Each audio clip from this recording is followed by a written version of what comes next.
आज चाहिँ मैले गोलो सोलमा सानो साइजको सोल कटिङ गरेको छु। यसमा चाहिँ मैले यही कलरको कपडा राखेको छु। यो चाहिँ सुरुबाट नै धेरै मेहनत लाग्ने चप्पल हो।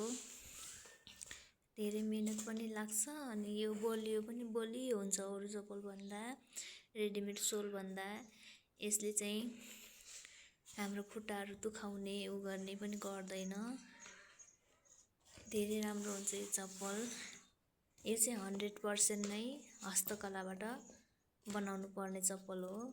अनि मैले आज यो 2-3 जोड सोल कटिङ गरेर यो कलरको कपडा हालेर बनाउन गइरहेको छु।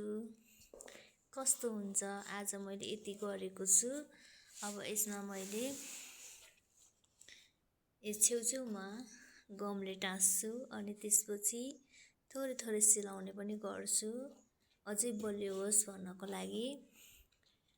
यसमा फिता पनि म सादा सिम्पल खालको नै राख्छु।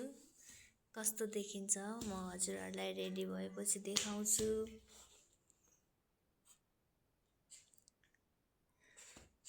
एकदमै बाक्लो खालको सोल छ यो चाहिँ।